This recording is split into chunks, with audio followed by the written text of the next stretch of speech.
Morning my friends, कैसे हैं आप सब। आप लोग लॉकडाउन एंजॉय कर रहे होंगे। बाकी आशा है, उम्मीद है कि आप सब अपने अपने घर पर होंगे और सुरक्षित होंगे। रही बात स्टडी मटेरियल की, तो हम सारे लेक्चर्स प्रयासरत हैं कि जो स्टडी मटेरियल है वो ऑनलाइन माध्यम से आपके घरों तक पहुंचाया जा सके, ताकि आप लोग घर पर सुरक्षित रहकर अपना लेक्चर जो है वो ले सके, ताकि निर्बाध रूप से आप सारे एग्जाम को दे सके। हम लोग बात कर रहे हैं अप्लाइड मैकेनिक्स की, तो अप्लाइड मैकेनिक्स में बाकी के कुछ चैप्टर्स हम लोगों ने पढ़ लिया है। जो 4 चैप्टर बाकी हैं वो है machine, friction, centre of gravity और जड़त्वाघूर्ण, मोमेंट ऑफ इनर्शिया। इन चारों चैप्टर्स को हम लोग ऑनलाइन माध्यम से, ऑनलाइन क्लासेस के माध्यम से हम लोग घर पर ही प्रोवाइड कर दे रहे हैं, ताकि आप लोग अपनी स्टडी को निरंतर आगे रखें। हम लोग अपने लेक्चर की शुरुआत करते हैं। आज हम लोगों को पढ़ना है फ्रिक्शन, यानी घर्षण। अगर हम लोग सबसे पहले बात करें कि घर्षण होता क्या है, तो सिंपल सी बात है, घर्षण क्या है, एक बल है। कैसा बल है, कैसा बल है, ये हमको अभी देखना है। सबसे पहले अगर मैं घर्षण का डेफिनेशन देना चाहूं, तो लोग बोलते हैं कि गति का विरोध करने वाला बल, यानी घर्षण क्या, गति का विरोध करने वाला बल। ये 100% प्योरली सही नहीं। अगर हम बात करें घर्षण बल की, तो एक्चुअल में ये घर्षण बल क्या होता है, ये दो तलों के सापेक्ष गति का विरोध कहता है। जैसे अगर मैं कह दूं कि कोई एक ये तल है और इस पर एक मान लिया एक ब्लॉक है, ये ब्लॉक भी किसी एक डायरेक्शन में गतिशील है और उसके साथ ही साथ ये तल भी उसी सेम वेलोसिटी से सेम उसी डायरेक्शन में क्या है, गतिशील। अगर ऐसा होगा तो इस ब्लॉक और इस तल के बीच जो सापेक्ष गति होगी वो क्या होगी, शून्य होगी। और अगर वो शून्य होगी तो इन दोनों तलों के मध्य, या मैं कह दूं इस पिंड के तल और इस तल के मध्य जो घर्षण बल होगा वो शून्य होगा। यानी अगर मैं 100% प्योरली फ्रिक्शन फोर्स को डिफाइन करना चाहूं, तो मैं कहूंगा कि घर्षण बल किन्हीं दो संपर्क सतहों के मध्य लगने वाला वह बल है जो उन दोनों तलों के सापेक्ष गति का विरोध करता है। 2 टर्म है। पहली बात, सापेक्ष गति का विरोध करता है।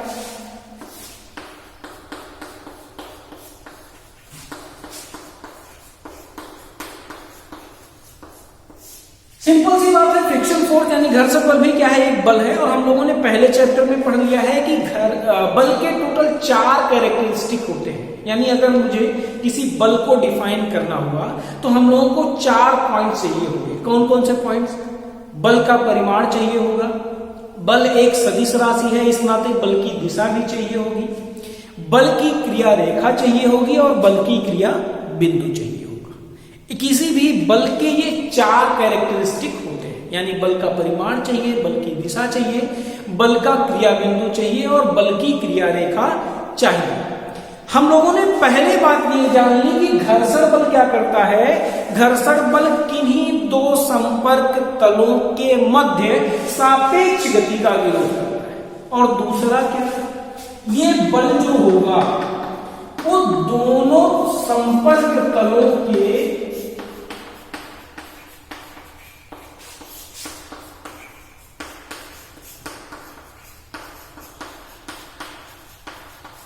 मध्य का। आगे बात समझ में, यानी अगर मैं फ्रिक्शन को डिफाइन करना चाहूं तो मैं क्या कहूंगा, एक बार मैं फिर से डिफाइन कर दूं। घर्षण बल किन्हीं दो संपर्क तलों के मध्य कार्य करने वाला वह बल है जो उन दोनों तलों के मध्य सापेक्ष गति का विरोध करता है। इस तरीके से हम लोग क्या कर सकते हैं, इस फ्रिक्शन फोर्स को यानी घर्षण बल को क्या कर सकते हैं, डिफाइन कर सकते हैं। अगर मैं बात करूं कि घर्षण बल होता क्या है, आप कहोगे कि सर हम लोगों ने केवल 2 ही तरीके के बल पढ़े हैं। मेनली एक क्रिया बल जो हम लगाते हैं और एक प्रतिक्रिया बल जो उस क्रिया बल के कारण हमको क्या होती है, प्राप्त होती है, जड़त्व के गुण के कारण।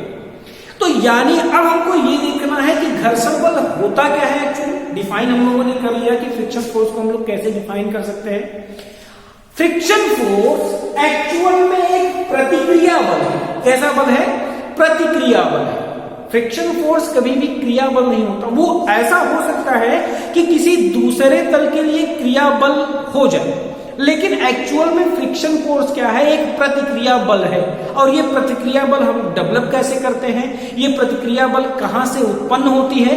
अगर हम लोग इसको देखना चाहें, यानी हम लोग डीप में जाना चाहें कि फ्रिक्शन फोर्स एक्चुअल में होता क्या है, फ्रिक्शन फोर्स डेवलप कैसे होता है, तो सिंपल सी मैं बात बताऊं कि अगर कोई भी दो तल है, वो कितने भी चिकने हो जाएं, कितने भी चिकने हो जाएं, कुछ ना कुछ माइक्रो लेवल पर उसमें खुरदुरापन होता ही होता है।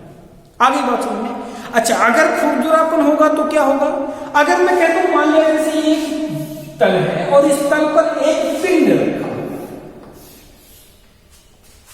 एक तल है, इस तल पर एक क्या रखा हुआ है? पिंड रखा हुआ है। अब इस पिंड को हमको इस संपर्क तल यानी इस तल के पास से चाहे स्लिप करवाना है, मतलब इसको गतिशील करना है। इस पिंड को क्या करना है? गतिशील करना है। ये पिंड अगर इस तल पर रखा होगा तो संपर्क होगा ही होगा, कांटेक्ट होगा ही होगा। अगर मैं इसी का माइक्रो स्ट्रक्चर देखूं तो एक्चुअल में होगा क्या कि ये पिंड जो होगा, इस पिंड का भी जो तल होगा वो कुछ ना कुछ खुरदुरा होगा। खुरदुरा होगा यानी कुछ ना कुछ उसमें इरेगुलरिटीज होगी, कुछ ना कुछ उसमें श्रिंक होगा, गर्त होगा, यानी उतार होगा, चढ़ाव होगा। आगे बात समझिए। सेम इसी तरीके का खुरदुरापन कुछ ना कुछ यानी कुछ इरेगुलरिटीज इस तल में भी होगी, इस तल में भी होगी। ये जो इरेगुलरिटीज है, ये इरेगुलरिटीज उस तल का है, नीचे वाला। ऊपर वाली जो इरेगुलरिटी है वो इस पिंड की है जो इसके ऊपर, इस तल के ऊपर क्या हुआ है? रखा हुआ है। जब हम लोग इस पिंड को इस तल के ऊपर रखेंगे तो इनकी इरेगुलरिटीज में क्या होगा? इसका श्रिंक, जैसे ये इसका श्रिंक हो गया, इसके गर्भ में आके फंस जाएगा। इसका जो श्रिंक होगा वो इसके गर्भ में आके क्या कर जाएगा? फंस जाएगा। अब हमें क्या करना है? हमें इस पिंड को इस तल पर मूव कराना है। मूव कराना है यानी हमें इस पिंड को इस तल के सापेक्ष गति देना है। अगर ऐसा करेंगे तब क्या होगा? इसको मूव कराने के लिए हमें इस पर फोर्स लगाना पड़ेगा। एक एक्सटर्नल फोर्स, बाह्य बल लगाना होगा, जिसकी सहायता से मैं इस पिंड को इस खुरदुरे तल पर क्या कर सकूंगा? मूव करा सकूंगा। इतनी बात समझ में आ गई। अब होगा क्या? यानी कंफर्म है कि ये मेरा पिंड है, यही मेरा पिंड है और ये मेरा तल है। होगा क्या? जब आप इसको फोर्स अप्लाई करोगे तो ये फोर्स यहां पर आएगा, ये फोर्स यहां पर आएगा, और ये जो फोर्स इस तल के उभार पर यानी इस तल के स्प्रिंग पर जो आरोपित होगा, तब क्या होगा? ये आरोपित बल यानी ये क्रिया बल क्या करेगा? प्रतिक्रिया बल उत्पन्न करेगा। प्रतिक्रिया बल मतलब कि इसी के बराबर, इसी एक्सटर्नल फोर्स के बराबर परंतु विपरीत दिशा में इस तल का इस पिंड पर एक बल कार्य करने लगेगा, जिसे मैं बोलूंगा प्रतिक्रिया बल। ऐसे पता नहीं कितने इरेगुलरिटीज आपस में फंसे होंगे, पता नहीं, इस असंख्य मतलब अनगिनत, मैं बात करूं अनगिनत जो उभार है वो दूसरे के मतलब श्रृंग गर्त में और गर्त श्रृंग में क्या होंगे? फंसे होंगे। और हर जगह पर यही क्रिया उत्पन्न हो रही होगी कि ये इसके उभार पर एक क्रिया या क्रिया बल लगा रहा होगा, और सेम मैग्नीट्यूड का लेकिन अपोजिट डायरेक्शन में ये तल भी उस पिंड पर क्या कर रहा होगा? बल लगा रहा होगा। और वो बल कैसा होगा? प्रतिक्रिया बल होगा। आगे बात सुनो। अगर मैं इन सारे प्रतिक्रिया बलों को ऐड करूं जो ये तल इस पिंड पर लगा रहा है, जब मैं इन सारे बलों को ऐड कर दूंगा तो एक्चुअल में यही सारे प्रतिक्रिया बल फ्रिक्शन फोर्स होंगे जो इस पिंड और तल के मध्य सापेक्ष गति का क्या कर रहे होंगे? विरोध कर रहे होंगे। आगे बात समझ में, यानी एक्चुअल में फ्रिक्शन फोर्स कोई नया फोर्स नहीं है, कोई ऐसा फोर्स नहीं है जैसे हम लोग न्यूक्लियर फोर्स पढ़ते हैं, हम लोग सारी चीजें, हम लोग कोई एक नया फोर्स नहीं है। ये एक्चुअल में एक प्रतिक्रिया बल है जो दो संपर्क तलों के मध्य कार्य करता है और इसका काम क्या होता है, दोनों संपर्क तलों के मध्य सापेक्ष गति का विरोध करना। अब हम सब जानते हैं घर्षण के प्रकार के बारे में कि घर्षण बल कितने प्रकार का होता है। तो एक्चुअल में घर्षण बल मेनली दो तरीके का ही होता है। एक स्थैतिक घर्षण बल, यानी कि जब पिंड विरामावस्था में हो या जब एक तल दूसरे तल के सापेक्ष विरामावस्था में हो, तब जो फ्रिक्शन डेवलप होता है, तब जो फ्रिक्शन फोर्स डेवलप होती है, उसे हम लोग कहते हैं स्थैतिक घर्षण बल, यानी स्टैटिक फ्रिक्शन फोर्स। सेम इसी तरीके से अगर मैं बात करूं गति घर्षण बल की, तो नाम से ही स्पष्ट है कि अगर वो पिंड या एक तल दूसरे तल के सापेक्ष गति की अवस्था में है, यानी मोशन की अवस्था में है, तब एक पिंड द्वारा दूसरे पिंड की गति को विरोध करने वाले बल को, सापेक्ष गति के विरोध करने वाले बल को हम लोग क्या कहेंगे, गति घर्षण बल। एक्चुअल में होता क्या है कि जब हम किसी भी तल पर रखे हुए एक पिंड को या एक तल को मूव कराने की कोशिश करते हैं और उसके लिए जब हम लोग बाह्य बल उस पिंड पर आरोपित करते हैं, तो तुरंत ही वो पिंड मूवमेंट में नहीं आता, वो तुरंत मूव नहीं करता। पहले एक्चुअल में होता क्या है, यानी अगर मैं बात करूं variation of static and kinetic friction force की, तो पहले क्या होता है, जैसे मैं कह दूं कि एक कोई पिंड है, अगर आप उस पिंड पर 15 न्यूटन का बल लगाते हो, अगर आप उस पिंड पर 15 न्यूटन का बल लगाते हो, तभी वो पिंड मूव करेगी, तभी वो पिंड अपना स्थान परिवर्तन करेगी। तो पहले एक्चुअल में होगा क्या, जब आप उस पिंड पर एक बल आरोपित करते हो, मान लिया 5 न्यूटन, तो 5 न्यूटन का बल जो आप आरोपित कर रहे हो, यानी क्रिया बल लगा रहे हो, तो दूसरा तल उस तल पर प्रतिक्रिया बल लगाएगा, यानी फ्रिक्शन फोर्स डेवलप होगा। तो पहले अगर आप 5 न्यूटन का बल उस पिंड पर लगाते हो, तो जो फ्रिक्शन फोर्स डेवलप होगा वो भी कितने न्यूटन का होगा, 5 न्यूटन। कितने का होगा, 5 न्यूटन, ठीक। लेकिन अभी भी वो पिंड मूवमेंट की अवस्था में नहीं होगा, यानी गति की अवस्था में नहीं होगा, मोशन में नहीं होगा। अब मैंने उसको 7 न्यूटन कर दिया, उस अप्लाइड फोर्स को, एक्सटर्नल फोर्स को मैंने 7 न्यूटन कर दिया। अभी भी क्या होगा, जो फ्रिक्शन डेवलप होगी, जिसको स्टैटिक फ्रिक्शन बोलेंगे। स्टैटिक फ्रिक्शन फोर्स क्यों बोलेंगे, क्योंकि पिंड अभी किस अवस्था में है, विरामावस्था में। जब तक पिंड विरामावस्था में है, तब तक उन तलों के मध्य जो फ्रिक्शन फोर्स डेवलप होगा, उसे हम लोग स्टैटिक फ्रिक्शन फोर्स बोलेंगे। तो अभी मैंने 7 न्यूटन का बल लगाया, तो अभी जो फ्रिक्शन फोर्स डेवलप हो रहा है, वो एक्चुअल में क्या होगा, वो स्टैटिक फ्रिक्शन फोर्स होगा। अब मैंने क्या किया, मैंने उस पिंड पर 10 न्यूटन का बल लगा।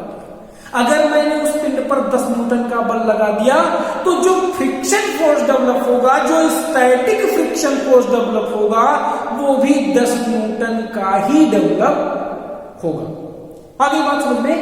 अच्छा, अब मैंने 17 न्यूटन का कर दिया और मैंने कहा था कि 15 न्यूटन जरूरी है उस पिंड को मूवमेंट यानी कि गति की अवस्था में लाने के। जब आप 17 न्यूटन, अभी मैं 17 पर नहीं आता हूं, मैं पहले 15 पर आता हूं। जब आप उस पिंड पर 15 न्यूटन का बल आरोपित करोगे, तो वो पिंड अभी विरामावस्था में ही होगी, परंतु एकदम से मूवमेंट की टेंडेंसी होगी उसकी। यानी कि अगर आप उस पर 15.001 न्यूटन का भी बल आरोपित करते हो, तो वो पिंड स्थान परिवर्तन कर देगा, यानी वो मोशन की अवस्था में आ जाएगा। आगे बात समझने। तो इसी स्टैटिक फोर्स के अधिकतम मान, अभी मैंने कहा कि अगर हम उसको 15 न्यूटन से 15.001 न्यूटन का भी बल लगा दें, तो वो पिंड गति अवस्था में आ जाएगा।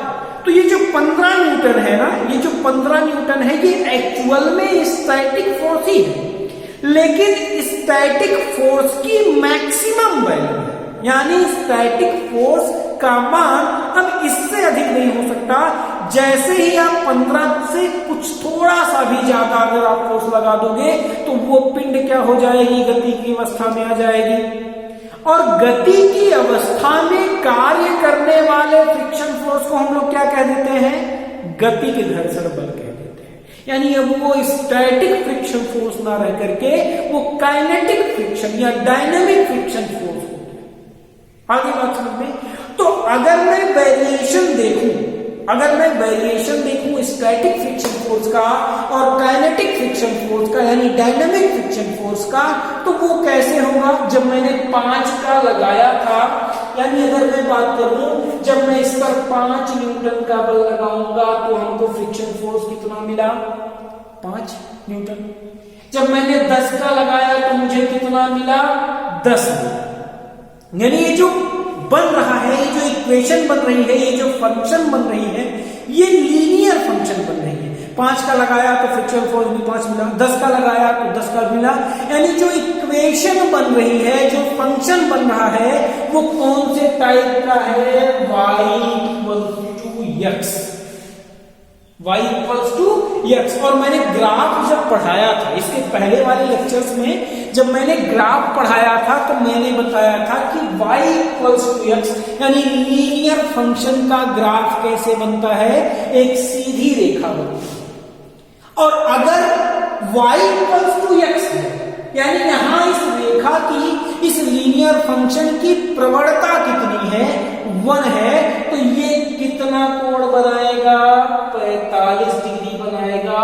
और यहां पर जो y होगा वो जस्ट प्रोपोर्शनल टू x होगा, यानी x के मान के बराबर होगा या अनुक्रमानुपाती होगा। आगे बात सुनने, ये पिछले चैप्टर्स में, पिछले सारी चीजों में, लेक्चर्स में हम लोग पढ़ चुके हैं।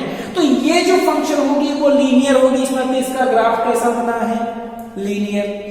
जब स्टैटिक फोर्स की मैक्सिमम वैल्यू होगी, जब static force maximum value gain कर रहा होगा, तो उस पॉइंट को, उस वैल्यू को हम लोग क्या बोलते हैं, सीमांत घर्षण बल बोलते हैं, सीमांत घर्षण।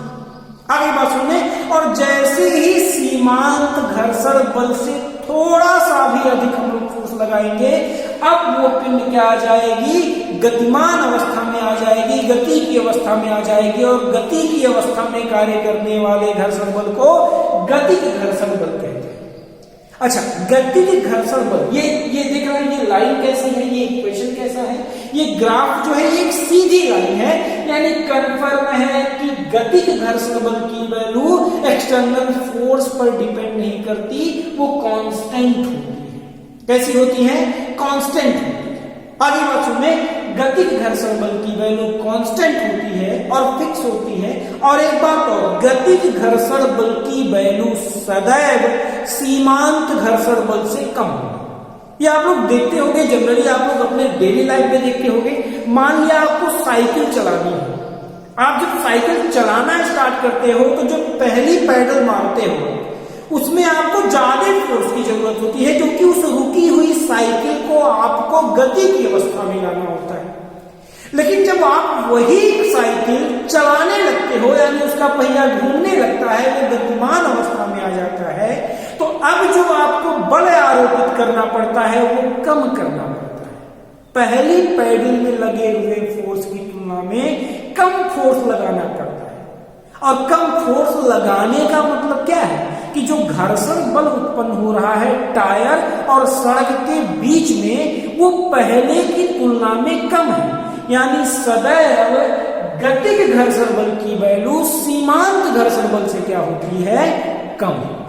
तो घर्षण बल के बल आरेख की बात करेंगे, यानी घर्षण बल के लिए जब हम लोग घर्षण बल की एनालिसिस करते हैं तो कितने टाइप के बल किसी एक पिंड पर कार्य कर सकते हैं और उनका संतुलन किस तरीके से हो सकता है। आगे बात सुनिए, सिंपल सी बात है, अगर कोई एक पिंड किसी तल पर रखा हुआ है तो उस पिंड का कुछ ना कुछ भार होगा, और भार सदैव किधर कार्य करती है, पृथ्वी के केंद्र की तरफ कार्य करती है। ये हम सभी जानते हैं कि एक्चुअल में भार क्या है, भार एक गुरुत्व बल है जिसके द्वारा पृथ्वी किसी वस्तु को अपने केंद्र की तरफ क्या करती है, आकर्षित करती है। आगे बात सुनिए, तो सिंपल सी बात है, अगर कोई पिंड किसी तल पर रखा हुआ है, अगर कोई पिंड किसी तल पर रखा हुआ है तो कंफर्म है कि उसका जो भार होगा वो सदैव नीचे की तरफ कार्य करेगा। अगर कोई पिंड क्षैतिज अवस्था में रखी हुई है, अगर वो तल जो है वो क्षैतिज अवस्था में है और उस पर कोई पिंड रखी हुई है, तब क्या होगा, तब इसका भार इस तल के लिए अभिक्रिया बल होगी। तो कंफर्म है कि वो तल भी उस पिंड पर एक प्रतिक्रिया बल उत्पन्न कर रही होगी और वो प्रतिक्रिया बल सदैव उस तल के क्या होगा, अभिलंबवत होगा। जनरली प्रतिक्रिया बल क्या होती है, तल के अभिलंबवत होती है, ऐसा है। आगे बात सुनिए, तो मैं क्या कहूंगा कि ये जो आर है, ये आर है, ये आर इस तल द्वारा इस पिंड पर आरोपित प्रतिक्रिया बल है जो क्षैतिज अवस्था में इस पिंड के भार को संतुलित कर रही होगी, यानी कि आर बराबर mg। आगे बात सुनिए, तल द्वारा पिंड पर आरोपित अभिक्रिया बल, अभिलंब प्रतिक्रिया बल किसके बराबर होगा, पिंड के भार के बराबर होगा संतुलन की अवस्था। आगे बात सुनिए, और जो फ्रिक्शन फोर्स है वो किसको बैलेंस कर रहा होगा। अगर मैं सीमांत घर्षण बल से कम फोर्स की बात करूं तो फ्रिक्शन फोर्स अप्लाइड फोर्स के बराबर होता है, यानी ये फ्रिक्शन फोर्स इस F को क्या कर रहा होगा, बैलेंस कर रहा है। आगे बात सुनिए, तो ये था एक ऐसे तल की बात जो क्षैतिज है और उस पर कोई पिंड रखा हुआ है। अगर मैं किसी ऐसे पिंड की बात करूं जो एक नत तल पर रखा हुआ है, यानी इंक्लाइंड प्लेन पर, इंक्लाइंड तल पर रखा हुआ है, तब क्या होगा, अभी भी जो तल द्वारा पिंड पर आरोपित अभिक्रिया बल है, प्रतिक्रिया बल है, वो इसके तल के अभिलंबवत होगी, यानी आर जो होगा वो इस तल के अभिलंबवत होगा और जो पिंड का भार है वो सदैव नीचे की तरफ कार्य करेगा, पृथ्वी के केंद्र की तरफ कार्य करेगा। आगे बात सुनो, अगर मैं इस भार को दो घटकों में डिवाइड कर दूं, दो घटकों में वियोजित कर दूं, तो एक घटक जो होगा वो mg sin थीटा और दूसरा घटक जो होगा वो mg cos थीटा। आगे बात सुनिए, अब यहां क्या होगा, यहां जो तल द्वारा पिंड पर आरोपित अभिलंब प्रतिक्रिया बल है वो किसको बैलेंस कर रहा होगा, mg cos थीटा को, यानी यहां पर r बराबर क्या हो जाएगा, mg cos थीटा। आगे बात सुनिए, और एक mg sin थीटा वो बच जाए। अब बात करनी है फ्रिक्शन फोर्स की, तो फ्रिक्शन फोर्स अगर मैं इस पिंड को ऊपर की तरफ ले जाना चाहूं, ऊपर की तरफ, यानी अगर मैं अप्लाइड फोर्स ऊपर की तरफ लगाऊं तो फ्रिक्शन फोर्स सदैव किधर कार्य करेगा, मूवमेंट के विपरीत, गति की विपरीत दिशा में, और तब क्या होगा, तब ये जो होगा फ्रिक्शन फोर्स किधर कार्य करेगा, नीचे की तरफ कार्य करेगा। लेकिन अगर मैं कह दूं कि ये पिंड नीचे की तरफ लाना है इसको, अगर इस पिंड को नीचे की तरफ लाना है तब क्या होगा, तब अप्लाइड फोर्स आप इस डायरेक्शन में ना लगाओगे, किस डायरेक्शन में लगाओगे, नीचे की तरफ लगाओगे, और तब अब फ्रिक्शन फोर्स किधर डेवलप होगा, फ्रिक्शन फोर्स डेवलप होगा ऊपर की तरफ। बाकी इक्वेशन डायरेक्शन देख लेंगे। हम लोग जानते हैं कि जब भी हम लोग एनालिसिस करते हैं तो सेम डायरेक्शन में जितने फोर्स कार्य करते हैं उनको हम लोग जोड़ लेते हैं और विपरीत डायरेक्शन में जितने बल कार्य करते हैं, यानी जिनके बीच का कोण 180 डिग्री होता है, उसको हम लोग क्या कर देते हैं, घटा देते हैं।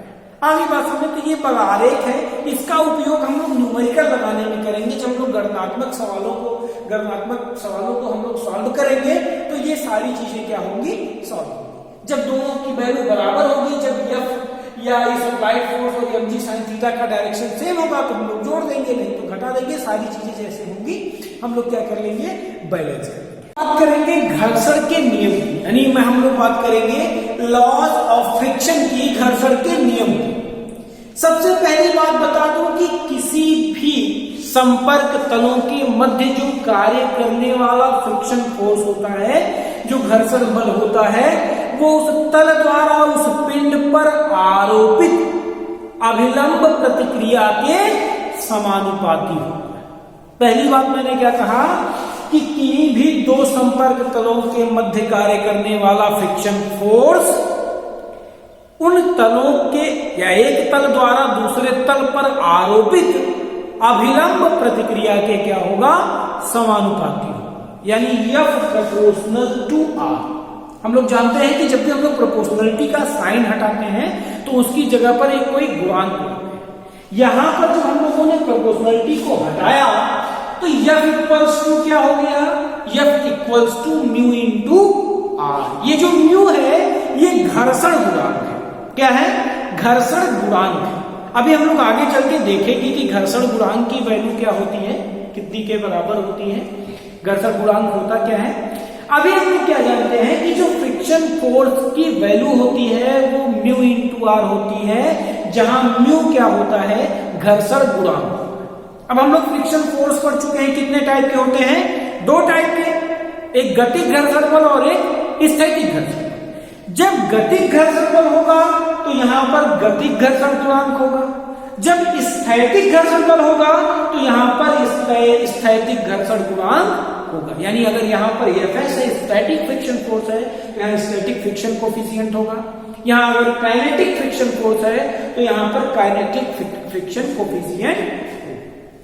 आते हैं दूसरे नियम पर। दूसरा नियम क्या कहता है कि जो फ्रिक्शन फोर्स की दिशा है, बल है, सदिश राशि है तो दिशा होगी, जो दिशा है वो सदैव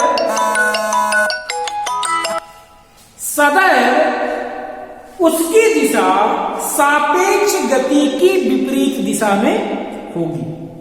फ्रिक्शन फोर्स की दिशा सापेक्ष गति की विपरीत दिशा में होगी। अगर हम लोग बात करें तीसरे नियम की, तो जो फ्रिक्शन फोर्स होता है वो नियम इसमें देख लो, F equals to mu into R. कहीं एरिया आया इस व्यंजन में, इस फंक्शन में कहीं एरिया आया नहीं आया, यानी कंफर्म है कि किन्हीं भी दो संपर्क तलों के मध्य कार्य करने वाला फ्रिक्शन फोर्स उन संपर्क तलों के क्षेत्रफल पर डिपेंड नहीं करता। एक्चुअल में ये प्रैक्टिकली डिपेंड करता है, प्रैक्टिकली थोड़ा बहुत जो है वो डिपेंड करता है, लेकिन थियोरेटिकली यानी आइडियल केस में ये इन दोनों के क्षेत्रफल यानी संपर्क क्षेत्रफल पर डिपेंड नहीं करता। आगे बात सुनो। दूसरी बात, ये जो घर्षण गुणांक है, ये जो म्यू है घर्षण गुणांक है, ये उस तल की खुरदुरेपन पर, जिसको हम लोग रुक्षता बोलते हैं, रफनेस बोलते हैं, ये जो म्यू है घर्षण गुणांक है, ये सतह की रुक्षता पर डिपेंड करता है। और अगर ये डिपेंड करता है तो यानी कंफर्म है कि फ्रिक्शन फोर्स भी, घर्षण बल भी क्या करेगा, संपर्क तलों की सतह की रुक्षता पर क्या करेगा, डिपेंड करेंगे। घर्षण कोण की, घर्षण कोण क्या होता है, अगर मैं घर्षण कोण को डिफाइन करना चाहूं तो मैं कहूंगा कि सीमांत घर्षण की अवस्था में, सीमांत घर्षण की अवस्था में मतलब क्या कि जब स्थैतिक घर्षण बल की वैल्यू मैक्सिमम, यानी जब ये जो पिंड है वो जस्ट टू मूव करना हो, जब वो एकदम से गति की अवस्था में ही आने वाला हो, उतने टाइम इस तल द्वारा इस पिंड पर आरोपित अभिलंब प्रतिक्रिया और सीमांत घर्षण बल Fs का परिणामी, इन दोनों बलों, कौन कौन से बल, अभिलंब प्रतिक्रिया R और सीमांत घर्षण बल का परिणामी अभिलंब प्रतिक्रिया के साथ जितना कोण बनाता है उसे हम क्या कहते हैं, लैम्डा, यानी घर्षण कोण कहते हैं। एक बार मैं फिर से कहूं, सीमांत घर्षण की अवस्था में अभिलंब प्रतिक्रिया व सीमांत घर्षण बल का परिणामी अविलंब प्रतिक्रिया बल के साथ जितना कोण बनाता है वह कोण घर्षण कोण कहलाता है। आगे बात समझिए, अगर हम लोग यहां बात करें एफएस की, अगर हम लोग बात करें एफएस की, तो एफएस किसके बराबर होता है? अभी हम लोगों ने देखा नहीं है, मैं इसके बाद घर्षण के नियम की बात करूंगा। घर्षण के यानी एफएस जो होता है वो किसके बराबर होता है? म्यू इंटू आर के बराबर होता है। आगे बात सुनिए, अगर मैं यहां से tan लैम्डा ले लूं, tan लैम्डा बराबर क्या होगा? एफएस। अगर मैं इसकी value FS upon R, FS upon R. अगर मैं इस एफएस को लिखना चाहूं तो मैं लिख सकता हूं म्यू इंटू आर, यानी म्यू एस इंटू आर। अगर मैं इसको स्टैटिक फोर्स कर दूं तो म्यू एस इंटू आर और बट्टे आर, यानी कि ये क्या आ गया? Mu S. Static friction coefficient. अगर मैं बात करूं स्थैतिक घर्षण गुणांक की, तो स्थैतिक घर्षण गुणांक म्यू एस किसके बराबर होता है? घर्षण कोण की स्पर्श जाके क्या होता है? आगे बात सुनिए, स्थैतिक घर्षण बल स्थैतिक घर्षण गुणांक किसके बराबर होगा? स्थैतिक घर्षण गुणांक घर्षण कोण की स्पर्श जाके क्या होगा? बराबर होगा। लोग बात करेंगे विश्राम कोण की, कि विश्राम यानी एंगल ऑफ रिपोज क्या होता है। विश्राम कोण क्षैतिज से किसी नत सतह द्वारा बना हुआ वह न्यूनतम कोण है जिस पर उस तल पर रखा हुआ पिंड सरकने की प्रवृत्ति रखता है। एक बार मैं फिर से विश्राम कोण को डिफाइन कर दूं कि विश्राम कोण किसी नत सतह द्वारा क्षैतिज से बना वह कोण है जिस कोण पर उस तल पर रखा हुआ पिंड सरकने की प्रवृत्ति रखता है। जैसे अगर मैं बात कर लूं, ये एक डस्टर है, ये चाक है, कुछ ना कुछ रफनेस इसकी है, ये डस्टर है। जब तक ये क्षैतिज है तब तक ये नहीं सरक रहा, अभी भी ये नहीं सरक रहा, अभी भी ये नहीं सरक रहा। लेकिन जब मैं इस कोण को बढ़ाता जाऊंगा क्षैतिज से, तो एक टाइम ऐसा आ जाएगा कि ये क्या कर जाएगा? सरक जाएगा। तो तब क्या होगा? सरकने की स्थिति में जब ये पिंड सरकने की प्रवृत्ति रखता होगा, उतने टाइम इस तल द्वारा क्षैतिज से बना हुआ कोण क्या कहलाएगा? विश्राम कोण कहलाएगा। आगे बात समझ में, विश्राम कोण किसी नत समतल द्वारा क्षैतिज से बना वह कोण है जिस पर उस तल पर रखा हुआ कोई पिंड सरकने की प्रवृत्ति रखता है, यानी सरकने की टेंडेंसी रखता है, सरक। हम लोग आगे जो बात करने वाले हैं वो हम लोग बात करने वाले हैं किसी रूक्ष यानी कि रफ सरफेस, किसी रफ क्षैतिज तल पर रखे हुए पिंड के फिसलने व लुढ़कने का जो प्रतिबंध होगा, हम लोग अब उसका डिस्कस करने वाले हैं। हम लोग किसका डिस्कस करने वाले हैं? किसी क्षैतिज रूक्ष तल पर रखे हुए पिंड का फिसलने व लुढ़कने की शर्त निकालने वाले हैं। इसके लिए मान लिया कोई पिंड है जिसकी हाइट जो है वो h है। कितनी है? h। उसकी विड्थ कितनी है? b है, स्मॉल b इसकी विड्थ है और हाइट उसकी कितनी है? h। अभी जब तक ये पिंड इस क्षैतिज तल पर रखा हुआ है, अभी इस पर कोई एक्सटर्नल फोर्स कार्य नहीं कर रहा, अगर कोई बाह्य बल कार्य नहीं कर रहा जिसकी टेंडेंसी इसको फिसलने या मूवमेंट कराने की हो, तो उतने टाइम केवल दो फोर्स कार्य करेंगे। पहला फोर्स जो होगा वो इस पिंड का भार होगा जो तल पर लग रहा होगा नीचे की तरफ, और दूसरा जो प्राभिलंब प्रतिक्रिया बल होगा वो ऊपर की तरफ होगा। अभी ये पिंड संतुलन की अवस्था में है, इस नाते ये जो दोनों होंगे, ये जो दोनों बल होंगे अभिलंब प्रतिक्रिया और भार, ये दोनों संगामी होंगे या एक ही संरेखीय होंगे? संरेखीय होंगे, एक ही रेखा से होकर जाएंगे। इतनी बात समझ में आ गई। अब मैं बात करता हूं कि अगर मैं इस पिंड पर एक बाह्य लगा दूं कितने का, P का, कितने का मैं मान लेता हूं P। आप कुछ भी मान सकते हो, F मान सकते हो, मैं P मान लेता हूं कि जो बाह्य बल है वो कितने का लगा दिया, P का लगा दिया। अगर मैं ये बाह्य बल P का लगा दूंगा तो अब क्या होगा, इसी की विपरीत दिशा में एक फ्रिक्शन फोर्स डेवलप हो जाएगी। कहां पर, संपर्क तल पर। कौन, किसके किसके संपर्क तल पर, इस पिंड के और इस तल के संपर्क तल पर एक फ्रिक्शन फोर्स डेवलप हो जाएगी। अब अगर ये फ्रिक्शन फोर्स डेवलप हो गई, मैंने मान लिया वो कितना है, स्मॉल एफ है। ऐसी कंडीशन में अगर आप लोग ध्यान दे रहे होंगे तो एक क्या बन रहा है, दक्षिणावर्त बल युग।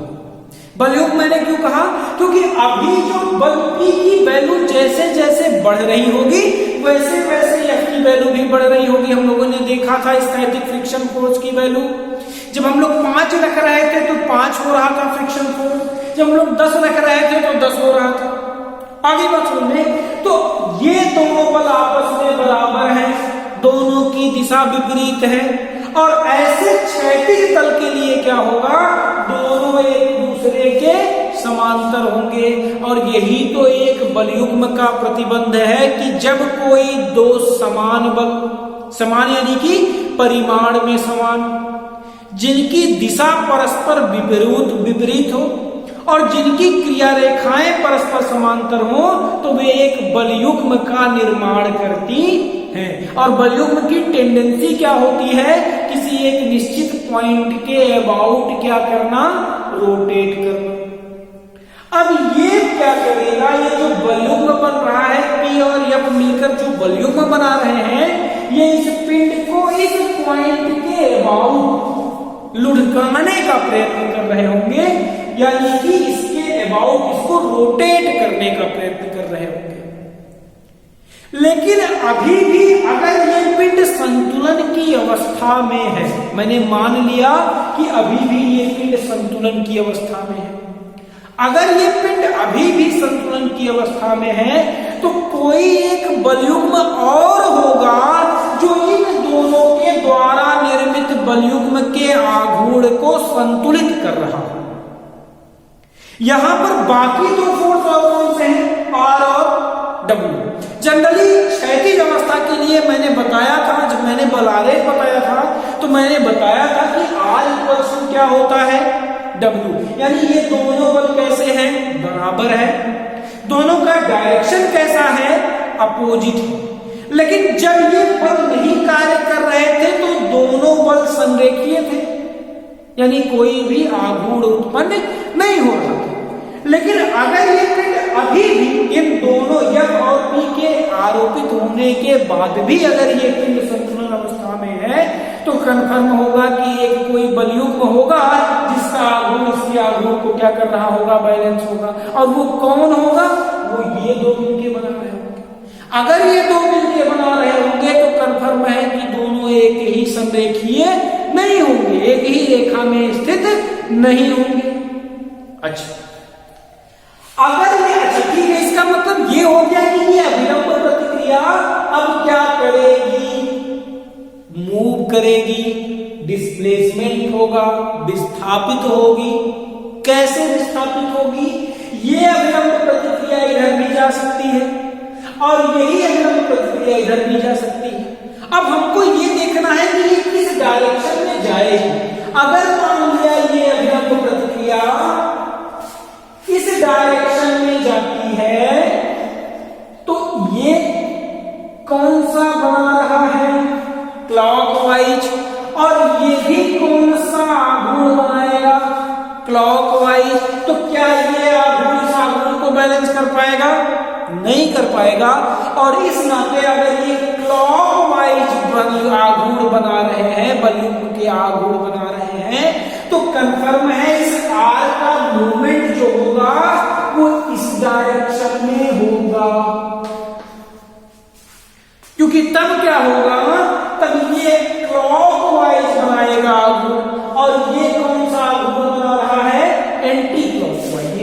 ना, ये कौन सा, ये ऊपर की तरफ जा रहा है, ये कौन सा आघूर्ण बना रहा है, एंटी क्लॉकवाइज बना रहा है। अब ये एंटी क्लॉकवाइज मूवमेंट जो है, इस क्लॉकवाइज मूवमेंट को क्या कर ले रहा होगा, बैलेंस कर ले रहा होगा। डायरेक्शन समझ में आया, किस डायरेक्शन में विस्थापन होगा, इस डायरेक्शन में विस्थापन होगा। मान लिया मैंने कितना विस्थापन है, x विस्थापन। अगर मैं आघूर्णों के सिद्धांत की बात करूं तो संतुलन की अवस्था में सारे आघूर्णों का योग कितना होता है, शून्य के बराबर। यानी वामावर्त आघूर्ण किसके बराबर होता है, दक्षिणावर्त आघूर्ण के बराबर होता है। संतुलन की अवस्था में यही आघूर्ण का नियम है। अब अगर हम लोग बात करें इसकी, तो चलो हम लोग बैलेंस करते हैं वामावर्त बल आघूर्ण को दक्षिणावर्त बल आघूर्ण से बैलेंस कर लेते हैं। मैं इनको बैलेंस करूं वामावर्त बल आघूर्ण को दक्षिणावर्त बल आघूर्ण से, तो मैं क्या लिख सकता हूं, मैं लिख सकता हूं W इंटू x, एक बल गुणे दोनों बलों के बीच की लंबवत दूरी। मैंने क्या लिख दिया, W इंटू x बराबर, मैं क्या लिख सकता हूं, P इंटू एच। ये P और F आपस में बराबर होंगे, R और W आपस में बराबर होंगे। मैं क्या कर दूं, मैं W इंटू एक्स कर दूं और P इंटू एच कर दूं। मैं कर सकता हूं R इंटू एक्स भी कर सकता हूं और F इंटू एच भी कर सकता हूं। मैंने यहाँ W इंटू एक्स कर दिया और P इंटू एच कर दिया। अब अगर मैं यहां से निकालना चाहूं वैल्यू x की, तो ये कितना होगा, P into H upon W, P into H upon W। ठीक, अब मैं क्या करूं, एक कंडीशन मेरा ये निकल के आ गया, x equals to P into H upon W। अब अगर मैं इस बल P की वैल्यू और बढ़ाते जाऊं, अगर मैं बल P की वैल्यू और बढ़ाते जा रहा हूं, तो बल जो इस पिंड की हाइट है वो कांस्टेंट है, लेकिन फिर भी अगर दूरी कांस्टेंट है और बल की वैल्यू बढ़ा रहे हो, तो आघूर्ण की वैल्यू बढ़ रही होगी। और अगर आघूर्ण की वैल्यू बढ़ रही होगी, तो इस आघूर्ण को बैलेंस करने के लिए जो दूसरा आघूर्ण है, जो R और W मिलकर बना रहे हैं, वो क्या हो रहा होगा, वो भी बढ़ना चाहिए। किसी भी पिंड का भार कांस्टेंट होगा किसी एक निश्चित स्थान के लिए। आगे बात समझ में, तो यहां पर मैं W या R की वैल्यू नहीं बढ़ा सकता, मैं क्या बढ़ा सकता हूं, इन दोनों के बीच की दूरी। आगे बात समझ में, यानी अब इस x की वैल्यू धीरे धीरे क्या हो रही होगी, बढ़ रही होगी। एक ऐसा कंडीशन आएगा, एक ऐसी अधिकतम सीमा आएगी P की, जब ये R जो हो जाएगा वो यहां पर कार्य ना करके कहां पर कार्य करेगा, यहां पर कार्य करेगा, इस पिंड की सतह पर कार्य करने लगेगा। इस अभिलंब प्रक्रिया की वैल्यू इसकी सतह से तो बाहर नहीं आ सकती, यानी मैक्सिमम कंडीशन कहां हो सकता है कि वो इस सतह पर आ जाए। और जब इस सतह पर आएगा, तब ये वैल्यू कितनी होगी, b/2। कितनी होगी, b/2, यानी इस x की मैक्सिमम वैल्यू कितनी हो सकती है, b/2, यानी विड्थ का आधा। मान लिया उस कंडीशन में P की जो मैक्सिमम वैल्यू है वो P1 है। कितना है, P1। तब आप क्या कर सकते हो, मैं इस x की जगह पर क्या रख दूं, b/2। इसमें P की जगह पर क्या रख दूं, P1 रख दूं। क्या रख दूं, P1, और h रहेगा अपान W। अगर मैं यहां से P1 की वैल्यू निकालना चाहूं, तो P1 बराबर क्या आ गया, B इंटू W अपान 2 इंटू H। ये P1 है क्या, अगर आप इस अप्लाइड फोर्स की वैल्यू, किसी अप्लाइड फोर्स P की वैल्यू अगर आप इस P1 की वैल्यू से ज्यादा कर देते हो, तब क्या होगा, तब ये आघूर्ण प्रभावी हो जाएगा, क्योंकि अब ये आघूर्ण इससे ज्यादा नहीं हो सकता, क्योंकि x इक्वल्स टू b/2 से अधिक नहीं हो सकता। और अगर अधिक नहीं हो सकता, तो जब मैं इस P की वैल्यू P1 P1 की वैल्यू से अधिक रख दूंगा तब इस आघूर्ण का मान ज्यादा हो जाएगा, क्लॉकवाइज आघूर्ण का मान ज्यादा हो जाएगा, और तब क्या होगा, ये पिंड इस पॉइंट के अबाउट क्या कर जाएगी, लुढ़क जाएगी या घूम जाएगी, घूर्णन हो जाएगी। आगे बात सुन में, यानी कि मुझे दो चीजें मिल गई, मुझे ये या मैं कह दूं सीधी सी बात, मुझे एक जो मेन चीज है वो मिल गया कि लुढ़काने के लिए, इस पिंड को लुढ़काने के लिए जो मिनिमम आरोपित बल की वैल्यू है वो B × W/2H के बराबर है। अब इसी बल की सहायता से मैं लुढ़कने और फिसलने की शर्त को क्या कर लूंगा, निकाल लूंगा। अगर मैं बात करूं पिंड के लुढ़कने या मैं बात करूं फिसलने की शर्त में करूं, अगर मैं इस पिंड के फिसलने की बात करूं तो फिसलने के लिए कंफर्म है कि अगर ये पिंड फिसल रहा है तो कंफर्म है कि जो घर्षण बल की वैल्यू है उससे ज्यादा फोर्स लगेगा। यानी अगर मैंने मान लिया मैंने इस पिंड पर जो बल लगाया वो कितना लगाया, P, तो P की वैल्यू क्या होगी, P की वैल्यू सीमांत घर्षण बल से ज्यादा होगी, क्योंकि जब तक सीमांत घर्षण बल से ज्यादा होगी वो पिंड गतिमान अवस्था में नहीं आ सकता, यानी फिसल नहीं सकता। यानी फिसलने के लिए क्या होगा, जो बल P की वैल्यू है वो किससे ज्यादा होनी चाहिए, Fs से ज्यादा होनी चाहिए। आगे बात समझ में, और किससे कम होना चाहिए, क्योंकि मुझे इस पिंड को लुढ़काना नहीं है, मुझे इस पिंड को लुढ़काना नहीं है, और अगर पिंड को लुढ़काना नहीं है यानी उस P की वैल्यू P1 से क्या होगी, कम होगी, यानी मैं क्या कर सकता हूं, P1 कर सकता हूं। आगे बात समझ में, अब अगर मैं वैल्यू रख दूं, अगर मैं वैल्यू रख दूं तो मैं क्या रख सकता हूं, मैं डायरेक्ट लिख सकता हूं Fs is less than P1, Fs is less than P1। ये किसकी शर्त है, फिसलने की शर्त। अब मैं वैल्यू रख सकता हूं, मैं क्या रखूं, Fs की वैल्यू म्यू क्या होती है, चाहे W कहो चाहे R कहो, क्योंकि W की वैल्यू R के बराबर होगी, म्यू × W मैं कर दूं, और P1 की वैल्यू क्या रख सकता हूं, B × W/2H। W से W मैं क्या कर सकता हूं, कैंसिल आउट कर सकता हूं, और अगर मैं W से W कैंसिल आउट कर दूं तो क्या आ गया, mu is less than B/2H। ये किसी पिंड के फिसलने की शर्त है कि फिसलने के लिए जो फ्रिक्शन कोफिशिएंट की वैल्यू होनी चाहिए वो B/2H से कम होनी चाहिए। अब अगर मैं इसी पिंड के लुढ़कने के लिए शर्त निकाल लूं तो लुढ़कने के लिए शर्त जो होगा तो उसके लिए हम लोग कंडीशन निकाल लेते हैं। आगे मैं इसको खो देता हूं। आप लोग अगर चाहो तो नोट्स बनाते रहो, वीडियो को जो है पॉज करके आप लोग नोट्स बनाते रहो अगर आपको नोट्स की आवश्यकता है।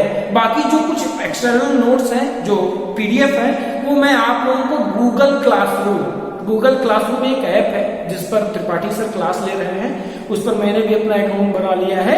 मैं उस पर अभी नीचे डिस्क्रिप्शन बॉक्स में मैं अपना कोड दे दूंगा, आप लोग उसको फॉलो कर लीजिएगा और मैं वहां पर आप लोगों को नोट्स प्रोवाइड कर दूंगा। आगे बात में बाकी मैं देखूंगा, कोशिश करूंगा अगर मैं इस डिस्क्रिप्शन बॉक्स में इसका लिंक दे दूंगा PDF डाउनलोड करने के लिए, आप लोग वहां से भी क्या कर सकते हो, उस PDF नोट्स को क्या कर सकते हो, डाउनलोड कर सकते हो।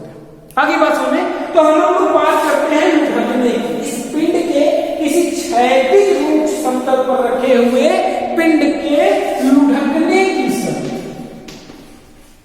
लुढ़कने की शर्त। अगर मैं इस पिंड के लुढ़कने की शर्त करूं तो कंफर्म है ये पिंड क्या, ये बल क्या था, किसके लिए जरूरी था, लुढ़कने के लिए। और वो पिंड क्या कर रहा है, लुढ़क रहा है, यानी उस आरोपित बल P की वैल्यू किससे ज्यादा होगी, P1 से ज्यादा होगी। किससे ज्यादा होगी, P1 से ज्यादा। और पिंड जो है वो फिसल नहीं रहा है, पिंड जो है वो इस तल पर फिसल नहीं रहा है, यानी कि इस बल P की वैल्यू किससे कम होगी, सीमांत घर्षण बल से कम होगी। यानी मैं क्या कर सकता हूं, F max कर सकता हूं। अगर मैं इसको शॉर्ट में कर दूं, मैं प्रतिबंध निकाल दूं, तो F max जब क्या हो जाएगा, ग्रेटर देन P1, और इस F max को मैं क्या लिख सकता हूं, mu into W is greater than V into W upon 2H। और किसी पिंड के लुढ़कने की शर्त यहां से क्या आ जाएगी, W से W कैंसिल आउट, और यहां से ये क्या हो गया, mu is greater than B upon 2H। ये किसी रुक्ष क्षैतिज तल पर रखे हुए पिंड के लुढ़कने के लिए शर्त है mu is greater than 2H। तो बात करने वाले हैं किसी रुक्ष यानी रफ नत समतल पर, यानी कि इंक्लाइंड प्लेन पर रखे हुए पिंड के लुढ़कने या फिसलने की शर्त। इसके लिए पहले की तरह मैं फिर से मान लेता हूं कि कोई एक पिंड है जिसकी हाइट जो है वो h है, विड्थ क्या है, स्मॉल v है, और ऐसा पिंड एक ऐसे तल पर रखा हुआ है जो क्षैतिज ना होकर के क्षैतिज से थीटा कोण पर इंक्लाइंड है। आगे बात समझे। अब हमें ऐसे पिंड के लिए क्या करना है, लुढ़कने या फिसलने की शर्त को निकालना है। उसके लिए प्रतिबंध को क्या करना है, ज्ञात करना। पहले मैं इसके बलारेख की अगर मैं बात करूं तो बलारेख क्या होगा, ये W नीचे की तरफ कार्य करेगा, इसके दो भाग वियोजित कर देंगे हम लोग, W cos theta W sin theta, ये हम लोग आलेख वाले में पढ़ चुके हैं। और ये जो R होगा ये किसको बैलेंस कर रहा होगा, W cos थीटा को बैलेंस कर रहा होगा। इतनी बात समझ में आ गई। अगर ये W और cos थीटा को बैलेंस कर रहा होगा, अभी शुरू में क्या होगा, शुरू में ये W sin थीटा इस F को बैलेंस कर रहा होगा, ये R जो है ये W cos थीटा को बैलेंस कर रहा होगा। लेकिन यहां पर क्या है, ये W cos थीटा और F मिलकर एक एंटी क्लॉकवाइज आघूर्ण बना रहे हैं। दिख रहा है साथ साथ, ये W sin थीटा, ये F सीमांत स्थैतिक फ्रिक्शन की अवस्था में, स्थैतिक फ्रिक्शन की अवस्था में ये W sin थीटा के बराबर ही F होगा, एक बलयुग्म बन गया। और ये जो आघूर्ण डेवलप हो रही है वो कितना, चाहे W sin theta into H/2, दोनों बलों के बीच की दूरी कितनी, H/2 कर दो। इस आघूर्ण को कौन बैलेंस कर रहा होगा, R और W cos थीटा के द्वारा निर्मित बलयुग्म का आघूर्ण इसको क्या कर रहा होगा, बैलेंस कर रहा होगा। अभी क्या है, अभी ये सब देखिए है, अभी ये बैलेंस नहीं कर रहे होंगे, यानी कंफर्म है कि इस आघूर्ण को बैलेंस करने के लिए हमको क्या करना है, R को विस्थापित करना है। किधर विस्थापित करूंगा, मैं इस डायरेक्शन में विस्थापित करूंगा नीचे की तरफ, क्योंकि तभी वो कौन सा आघूर्ण बनाएगा, क्लॉकवाइज आघूर्ण बनाएगा, जो वामावर्त आघूर्ण को क्या कर रहा होगा, बैलेंस कर रहा होगा। आगे बात समझ में। तो मैं क्या करता हूं, मैं इस R को x दूरी क्या कर देता हूं, विस्थापित कर देता हूं। मान लिया ये हो गया R, ये कितने डिस्टेंस पर, x डिस्टेंस। एक बार मैं फिर से, अगर मैं आघूर्णों को बैलेंस करना चाहूं तो आघूर्णों को बैलेंस करने की जो शर्त होगी वो वही होगी, वामावर्त बल आघूर्ण बराबर दक्षिणावर्त बल आघूर्ण। यानी मैं क्या कर सकता हूं, W sin theta into H/2, W sin theta और बीच की दूरी कितनी, H/2 बराबर कौन बैलेंस कर रहा होगा, W cos थीटा, क्योंकि R की वैल्यू कितनी है, W cos थीटा, और इंटू कितना, X। W से W क्या हो गया, कैंसिल आउट हो गया, sin थीटा। अगर मैं इस cos थीटा को इधर ले आऊं तो sin थीटा बटा cos थीटा बराबर कितना, tan थीटा। यानी यहां से x की वैल्यू कितनी आ गई, अगर मैं करना चाहूं तो x की वैल्यू कितनी आ सकती है, x equals to H/2 into tan theta. कितना आ गया, x equals to h by 2 upon cos theta, इधर आ जाएगा tan थीटा। आगे बात सुनो, फिर वही कंडीशन जैसे हम लोगों ने पिछला किया कि जैसे जैसे इसकी थीटा, यहां पर हमको क्या बढ़ाना है, यहां पर हमको कोण बढ़ाना है, आनत कोण यानी नत कोण बढ़ाना है, इंक्लाइंड एंगल बढ़ाना है। और जैसे जैसे मैं इसकी वैल्यू बढ़ाता जाऊंगा थीटा की वैल्यू बढ़ती जाएगी, इसका मान बदलता जाएगा, तो क्या होगा, यहां पर जो प्रतिबंध निकालना है वो हमको थीटा के फॉर्म में निकालना है, कोण के फॉर्म में। आगे हम लोग घर्षण कोण के फॉर्म में निकाल लेंगे और वहां से म्यू के फॉर्म में हम लोग क्या कर लेंगे, स्टैटिक फ्रिक्शन कोफिशिएंट या फ्रिक्शन कोफिशिएंट के फॉर्म में हम लोग क्या कर लेंगे, निकाल लेंगे। आगे बात सुने, तो यहां पर क्या कर दूं, यहां पर अगर मैं थीटा की वैल्यू बढ़ाते जाऊं तो उस आघूर्ण को बैलेंस करने के लिए x की वैल्यू क्या होती जाएगी, बढ़ती जाएगी। मैक्सिमम कंडीशन कब होगा, जब r इसकी सतह पर आ जाएगा, और जब r इसकी सतह पर आ जाएगा तो उतने टाइम x की वैल्यू कितनी, b बाई 2, कितनी, b बाई 2, यानी मैं x इक्वल्स टू क्या रख दूं, मैक्सिमम कंडीशन, मैक्सिमम कंडीशन में b बाई बराबर h बाई 2। और मान लो कि उतने टाइम जो थीटा कोण है, जितना क्षैतिज और उस नत कोण के बीच का कोण है वो अल्फा है, तो मैं क्या लिख सकता हूं, tan अल्फा। मैंने क्या किया, मैंने इस थीटा की वैल्यू बढ़ाते गए बढ़ाते गए बढ़ाते गए बढ़ाते गए, एक टाइम ऐसा आ गया कि जब इस थीटा की वैल्यू अल्फा हो गई उतने टाइम ये r क्या आ गया, इसके सरफेस पर आ गया। और अगर r इसके सरफेस पर आ गया तो क्या होगा, इसकी वैल्यू मैक्सिमम होगी b बाई 2। और अगर ऐसा होगा तो मैं क्या निकाल सकता हूं, मैं यहां से निकाल सकता हूं tan अल्फा, और tan अल्फा बराबर क्या आ जाएगा, b बाई h। बस मुझे यही निकालना था, tan अल्फा की। इसी tan अल्फा के बेसिस पर ही हम लोग क्या कर लेंगे, ये tan अल्फा है, tan अल्फा, इसी tan अल्फा की बेसिस पर ही मैं क्या करूंगा, प्रतिबंध निकाल लूंगा इस पिंड के फिसलने या लुढ़कने। अगर मैं बात करूं पिंड के फिसलने की, फिसलने के लिए सब,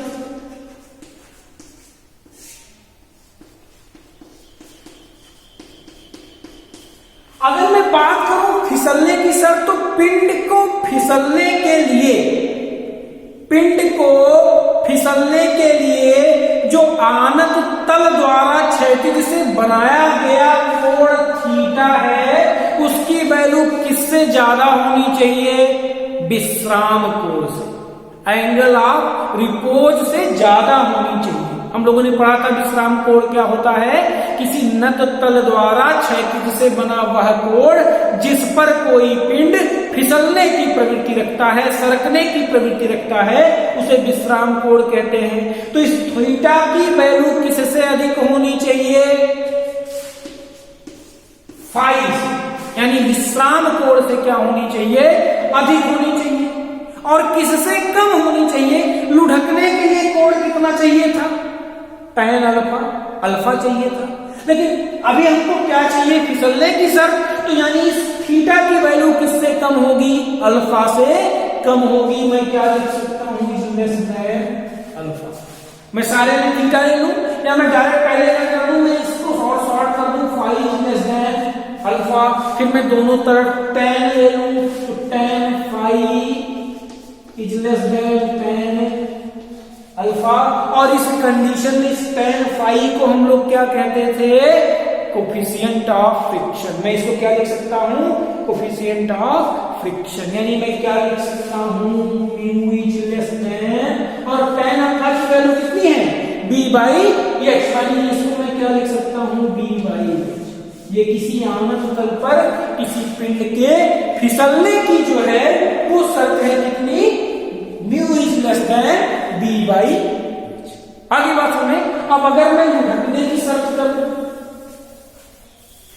अगर हम लुढ़कने के शर्त की बात कर दे तो लुढ़कने के लिए शर्त निकालने लुढ़कने की शर्त। कंफर्म है कि कोण आनत कोण अल्फा पर ये पिंड क्या कर जाएगी, लुढ़क जाएगी, और यहां पर हमको पिंड को क्या करना है, लुढ़काना है। अगर पिंड को लुढ़काना है तो थीटा की वैल्यू किससे ज्यादा होनी चाहिए, अल्फा से ज्यादा होनी चाहिए, और किससे कम होनी चाहिए, यहां पर फिसलाना नहीं है, क्या करना है, लुढ़काना है। और अगर लुढ़काना है तो कितनी होनी चाहिए, एंगल ऑफ रिपोज से कम होनी चाहिए, हमको फिसलाना नहीं, इस नाते एंगल ऑफ रिपोज से कम होनी चाहिए। सॉल्व कर दो, अल्फा इज लेस देन 5, 10 ले लो, 10 अल्फा इज लेस देन 10 5, और इस 10 अल्फा की वैल्यू d/h और 10 5 की वैल्यू म्यू। यानी यहां पर जो कंडीशन बन के आया वो क्या आया, mu is greater than d/h। यानी किसी नद तल पर किसी पिंड के लुढ़कने के लिए जो फ्रिक्शन कोफिशिएंट की वैल्यू है, यहां पर दिख नहीं रहा, मैं यहां लिख देता हूं, वो कितनी है, mu is greater than d/h। आगे बात समझ में, तो बस इस चैप्टर में इतना ही था, जितना मेन टॉपिक्स जो थे वो हम लोगों ने दे दिया। इसके अलावा जो कुछ टॉपिक्स हैं, जैसे फ्रिक्शन के लाभ क्या होते हैं, हानि क्या होते हैं, वो आप लोग खुद पढ़ के समझ सकते हैं।